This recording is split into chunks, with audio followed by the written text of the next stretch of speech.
लालू परिवार के अंदर सब कुछ ठीक नहीं चल रहा और इन सब के बीच में है कौन? क्या वो तेजस्वी यादव हैं या संजय यादव?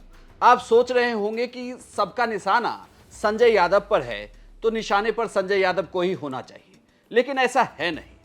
अगर कोई निशाने पर है तो वो है तेजस्वी यादव। लेकिन ऐसा क्या हुआ कि पहले तेज प्रताप यादव परिवार से अलग हुए, अब रोहिणी आचार्य नाराज चल रही है।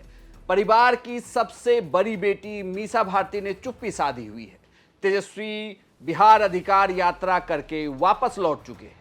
लालू यादव कुछ बोल नहीं रहे, मां राबड़ी देवी भी चुप है और परिवार के बाकी सदस्य तो मौन ही रहे। तो ऐसे में आखिर हुआ क्या है लालू परिवार के अंदर कि रोहिणी आचार्य की नाराजगी जग जाहिर हो गई है और तेज प्रताप यादव तो फरियाने के लिए तैयार है। दरअसल ये कहा जा रहा है कि रोहिणी आचार्य जब वोटर अधिकार यात्रा के दौरान बिहार आई तो वो चाहती थी कि उन्हें भी बिहार विधानसभा चुनाव में टिकट दिया जाए। आप सोच रहे होंगे कि आखिर वो किस सीट पर चुनाव लड़ेगी, तो सूत्रों की माने तो रोहिणी आचार्य हसनपुर की सीट से चुनाव लड़ना चाहती हैं। वो चाहती हैं कि पार्टी की तरफ से ये कहा जाए कि हसनपुर की सीट से रोहिणी आचार्य चुनाव लड़े। चूंकि उन्होंने लोकसभा का चुनाव लड़ा सारण की सीट से, लेकिन लोकसभा चुनाव हारने के बाद उनके भी अपने फॉलोअर हैं, इसीलिए वो फिर एक बार सिंगापुर से वापस जब बिहार आई तो ये कहा जा रहा था कि बिहार विधानसभा चुनाव में वो मैदान में उतरेंगी, क्योंकि बिहार विधानसभा चुनाव से लोकसभा चुनाव के बीच फिलहाल 3.5 साल से ज्यादा का वक्त है।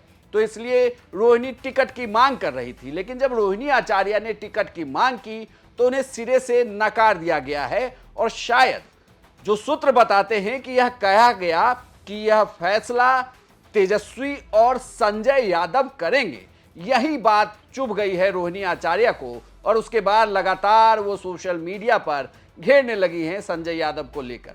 यह भी कहा जा रहा है कि इस पूरे प्रकरण में तेजस्वी यादव नाराज हैं। वो चाहते हैं कि परिवार के बीच सारा मामला सॉर्ट आउट हो जाए, यानी कि सब कुछ पहले की तरह ठीक हो जाए, क्योंकि इसका प्रभाव बिहार विधानसभा चुनाव में आरजेडी के परिणाम पर भी पड़ने वाला है। क्योंकि अगर परिवार के अंदर ही सब कुछ ठीक नहीं तो फिर पार्टी में टिकट बंटवारा होगा कैसे? और अगर रोहिणी भी टिकट मांग रही है तो दिक्कत तो है कि रोहिणी अगर हसनपुर की टिकट मांग रही है, और आप इसे ऐसे भी देख सकते हैं कि आरजेडी की पार्टी में तेजस्वी के अलावा इस बार कोई और चुनाव नहीं लड़ने वाला है। बिहार तक को दिए इंटरव्यू में तेजस्वी ने यह साफ कर दिया था कि परिवार से सिर्फ वही चुनाव लड़ने वाले हैं। तभी यह बात क्लियर थी कि उनके अलावा पार्टी का कोई और सदस्य चुनावी मैदान में उतरेगा नहीं, जब तेज प्रताप यादव पार्टी और परिवार दोनों से बाहर हो गए। लेकिन अब रोहिणी आचार्य ने भी मोर्चा खोला है। हालांकि रोहिणी के बाद के कुछ पोस्ट में ऐसा लग रहा है कि मामला शांत होता दिख रहा है या परिवार डैमेज कंट्रोल करने में लगा हुआ है। लेकिन इन सब के बीच संजय यादव विलन की भूमिका में दिख रहे हैं। लेकिन अगर आप देखें तो अगर सारे फैसले पार्टी के अब तेजस्वी यादव ही ले रहे हैं तो रोहिणी आचार्य अगर एक कार्यकर्ता के नाते टिकट मांग रही हैं तो इस पर सुनवाई क्यों नहीं हुई, यह भी सवाल उठता है। और क्या तेजस्वी यादव परिवार में अब सिर्फ खुद को आगे रखना चाहते हैं और बाकी को पीछे? आपकी क्या राय है हमें कमेंट बॉक्स में लिखकर जरूर बताएं और बिहार की तमाम खबरों के लिए आप देखते रहिए सिर्फ बिहार तक।